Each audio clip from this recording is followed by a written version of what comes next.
All right, everyone. Welcome to another episode of Fantasy Premier League with Man McMahon. This time, we are going to be looking at a little fixture analysis for the next 4 game weeks. That's game week 4, 5, 6, and 7. The reason that I've chosen to focus on this block of games is it is 4 straight game weeks before the next international break.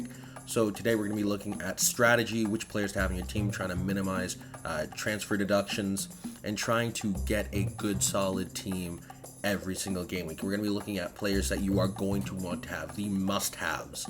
And then we are going to look at players you really don't want to have, ones that have a really bad slate of fixtures, and the ones that could play into your strategy, which would be the actual best option for you moving forward and trying to get yourself set for 4 solid game weeks. Because a lot of teams, their luck is turning, some for the better, some for the worse. So, with all that said, let's get right into it. All right, now we are looking at your absolute big value players for these 4 weeks. And in terms of fixtures and minimizing transfers, Wolves is your best option because for the next 4 weeks, their matchups are as follows: Watford, Brentford, Southampton, and Newcastle. And even beyond that, into the next league, they don't have a tough matchup until the week of October 30th against Everton. Like for the next 6 weeks, they are going to have solid matchups where they can actually get results because they've been unlucky. In the first 3 game weeks, all of them have been 1-0 losses, and they've been tough. Like it's a 1-0 because of a Jamie Vardy goal. It's a 1-0 because of a Dele Alli penalty, and it's a 1-0 on a Greenwood goal that should have been called a Pogba foul. So like they are a good team that have just gotten really unlucky. So for these slate of games, I am recommending that you pick up Raul Jimenez, Adama Traore, and Romain Saiss. And the reason why is because, well, Saiss, you just want a good Wolves defender. You can either swap him out for Semedo, depending on what your budget constraints are, but just getting that one Wolves defender, because Saiss can get involved on like corners and stuff like that, whereas like if you go for a Semedo, he can get like involved in terms of whipping the ball in for a good cross. Either way, just a solid Wolves defender. My recommendation is Saiss. Adama Traore, he has been a thorn in the side of every single team, so it's just, for him, it's just been unlucky so far. He's very much the same thing with the whole team, but for him especially, he's gotten the really good chances, and same thing with him and him. We know how lethal he can be. He's come back from the fractured skull, but he's still a good striker. I'd say he's like, with these fixtures, he could be top 3 in terms of forward points, and he's only costing, I think if I'm not mistaken, 7.4 right now. So those are your must-haves: a forward, a midfielder, and a defender from Wolves. My recommendations: Jimenez, Traore, and Saiss. Depending on what your budget constraints are, you can swap those out. You can mix and match. You can bring the likes of Hwang Hee-chan, who just came over from Leipzig. But Wolves are your golden ticket. They are your bread and butter for the next 4, even over the next 6 weeks. So focus on them. Now that we've talked about the must-haves, let's talk about the avoidances. You are going to want to steer clear of any and all Aston Villa players. Their next 4 games are atrocious. Starting off, they play Chelsea, then Everton, then Manchester United, and then finishing off with Spurs. Anybody there, like, Villa is going to struggle. This isn't last year's Villa. Like, they don't have Grealish. They've gotten off to a rocky start, and yeah, they've performed decently, but now they're getting into the tough games. So, the players you want to avoid, which chances are a lot of you have in your team, are Danny Ings, Emi Buendia, and Emi Martinez. Those 3 are usually fantasy staples, especially when Villa has good matchups. But if you have them and you think, oh, maybe whatever, there's a chance, there are better options. These are the ones that, like, for the next 4 weeks, don't even think about it, because like, it's highly unlikely that you're going to be able to get them.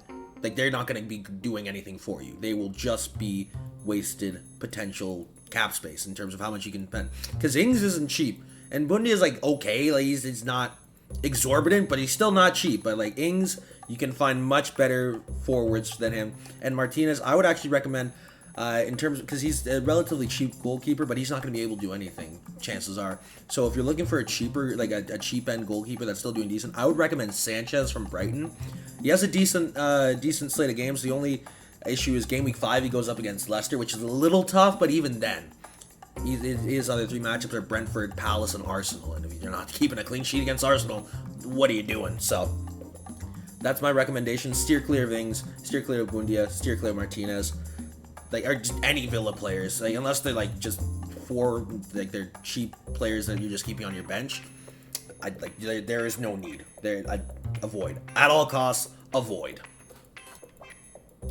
Alright, so now that we've identified which players you definitely want and which players you definitely don't want, let's talk about potential strategies. So this first strategy is focused in around Game Week 5, but not in the way that you think. So there are 3 squads that have solid Game Week 4 through 7, except for Game Week 5. And that is Brighton, who in Game Week 4 face Brentford, but Game Week 5 they go against Leicester, and then Palace and then Arsenal. Spurs, who in Game Week 4 go against Palace, and then Game Week 5 they go against Chelsea, but then they face Arsenal and Villa after that. And then West Ham, who in Game Week 4 face Southampton. Game Week 5 they go against United, but then they have Leeds and Brentford to round it up. So it's that idea of you're focusing on Game Weeks 4, 6, and 7 and trying to maximize those because you can get really good point values from people in those squads. So starting off with Brighton, I would recommend Pascal Gross. He is absolutely integral to everything that Brighton do. So he's their set piece guy, and he only costs 6 mil. So, as a bargain player, only 6 mil for a solid midfielder who's going to be getting involved in everything they do, and I think is their leading point scorer right now, unless Shane Duffy has it. I'm not sure about that. But he is going to be there in everything they do. He is going to be involved, and they have good chances of actually putting up big games. Brentford, Palace, Arsenal, Pascal Gross, very solid pickup. Now, with Spurs, I am always partial to Son.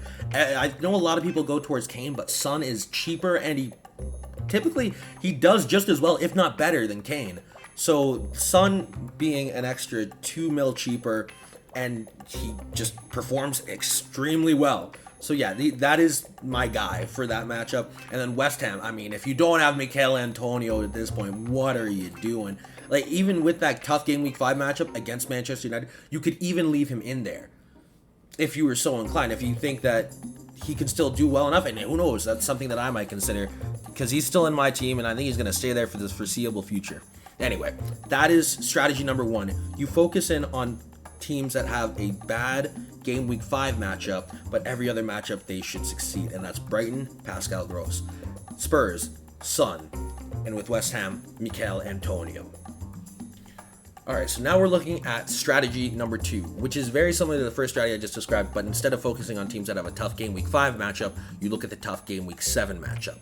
And those teams are Liverpool and Everton. So Liverpool in the first 3 matchups go against Leeds, Palace, and Brentford, but that 4th matchup they go up against Manchester City. Then you go to Everton, their first 3 matchups, Burnley, Villa, Norwich. 4th matchup they're going against United. So from Liverpool, obviously you want to bring in Salah and you want to bring in Trent. And from Everton, I'm always going to say Dominic Calvert-Lewin. However, you need to be careful with that because both injury trouble and now they've bought in Rondon. It's going to be tough because now it's a 3-man competition between Calvert-Lewin, Rondon, and Richarlison. And we know that Rafa Benitez loves Rondon because he was his go-to guy at West Brom. So now it's a little bit tough for Calvert-Lewin. And if he's going to keep having injury trouble, he might be on the way out. Just be wary of that scenario. But for now, I think it should be fine. For that Game Week 7 matchup, trying to sub in different players to take over from the ones that have tough matchups, look at Leeds, look at Chelsea, look at Leicester. Look to the area of Vardy, Lukaku, Rafinha, Mason Mount, just any of those to sub in. Or in terms of the defensive end, Marcos Alonso or Reece James. His suspension will be up by then. So look at those guys as a replacement for Game Week 7. All right, that about does it for me. Those are just some ideas of how to approach these next 4 game weeks in terms of which matchups are most beneficial to which players and how you can work them into your squad while minimizing transfer costs. I know there's a lot going on, but hey, these are just ideas. Feel free to mix and match, combine, whatever you want to do. Have fun with it. So that's it for me. I will be doing my full Game Week 4 team reveal later in the week, probably Wednesday or Thursday. That's it for me. I'll see you next time. If you enjoyed it, feel free to like, comment, subscribe, all the good shit. Drop a follow on Twitch. I'll see you next time. Peace.